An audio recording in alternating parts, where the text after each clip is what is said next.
Hi all, Rick here with a quick breakdown of points from the Star Trek Day panel, which dropped a couple of trailers for Picard and Prodigy, as well as their casting reveal for Strange New Worlds, all three of which I'm pretty hyped for. To begin with, Strange New Worlds. We have the introduction of legacy characters in Uhura, at this time a cadet who looks to be in her final years at the Academy, Christine Chapel and Dr. Mbenga. On top of this, we have three new characters to add to the crew: Erica Ortegas, Laan Noonien-Singh and Hemer. This in addition to the crew we already have, Captain Pike, Number 1 and Mr. Spock. During the presentation it was mentioned how there is precious little in canon on the crew of the Enterprise before Kirk took over in 2265, which is true. The only real additions we got to Pike's character were from the alternate universe films, which have long since spiralled into their own continuity, so no direct lore there, although there are numerous books and novels set in Pike's era. They went on to say that such apocrypha is canon seemingly only at the whims of the writers, and therefore also is not a stable source to be drawn from. And in other news, it rains on Ferenginar, so nothing has really changed there. Nevertheless, I thought I could delve into what little lore there is with this roster of characters and see if any ends up as inspiration in the show. Firstly, however, the setting has not been 100% confirmed. It is set in the 2250s era, same as Star Trek Discovery's earlier seasons, but we don't know exactly when.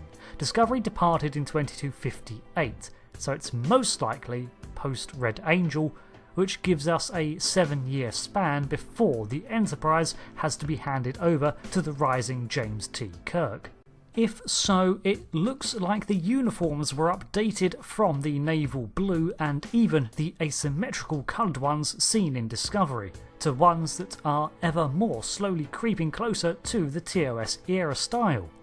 They're alright, I could do with seeing more of them, but they have kept the Delta pattern decals now applied down the arm, but following the seam line of the original tailoring on the TOS uniforms. The collars are completely different, and Una appears to be wearing a variation top, but aside from that, I like.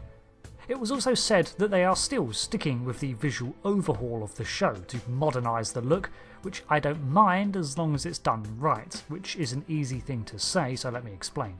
Discovery's overall look to me felt like too much of a departure, and I could see relatively little in common with the TOS era styles I knew. However, when the Enterprise was introduced, I did not mind its visual overhaul. A lot had been changed, yet it was still similar enough that I can look at the two bridges and ships side by side and acknowledge it's the same ship. That line I think is going to be different for everyone. Some people will tolerate no alterations from the original design, and some people don't give a fig what it looks like. Still, for me, the reassurance that the sets are designed with callbacks to the TOS era is a relief, and I can't wait to see more. Moving on to the new characters now. Mbenga studied medicine on Vulcan after graduating Starfleet Academy, and in McCoy's time was the second highest ranked doctor on the ship. Apparently his time before the Enterprise was on Starbase 47, which was a small relay station. The rest of the stories have already been overwritten, as they placed his joining of the Enterprise in Kirk's time, not Pike's. Christine Chapel, at this time, was a specialist in bioresearch and later engaged to Professor Robert Corby by 2261. Now, she also flirted with Spock, so with the hints dropped at relationships in the show, perhaps we'll see some bemused Vulcan expressions. Then again, this is also at a time when Spock didn't have his emotions on as tight a leash as he would in later years. Maybe a Chapel-Spock relationship will not materialise in the show, as that was a thing more seen during the unfolding of TOS. Aside from her birth year being given as 2237, there is little else on her at this time period. Most of it concerns her time after TOS.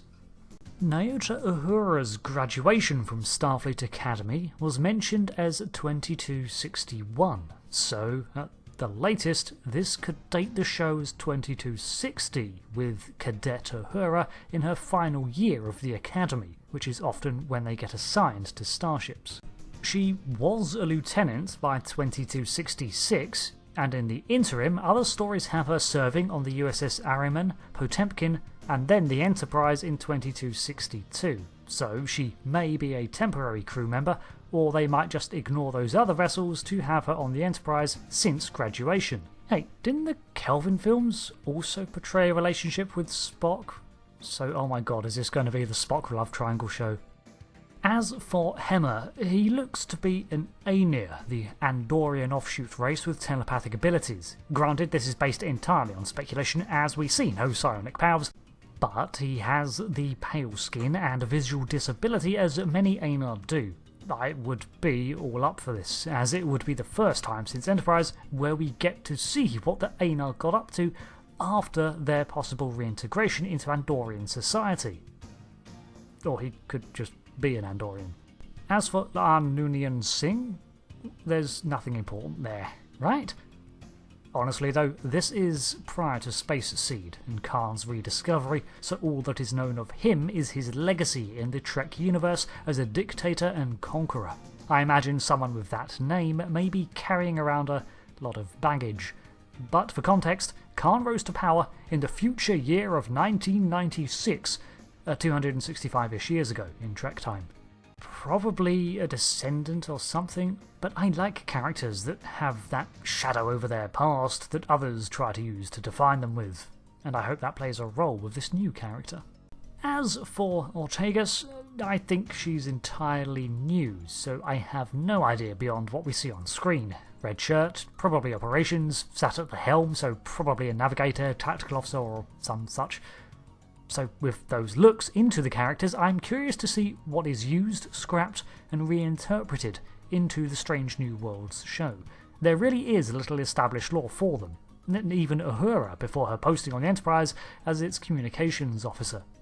With the episodic format returning, I'm looking forwards to SNW and hope that it comes as a breath of fresh air. Ongoing narratives are grand and all, but they severely diminish rewatchability for me. Thanks for watching this video, and I'll probably do another covering what we know of Star Trek Prodigy, and I'll try to resist saying I called it before looking into more of the Star Trek Picard Series 2 trailer. I've been Rick, thanks again, and goodbye.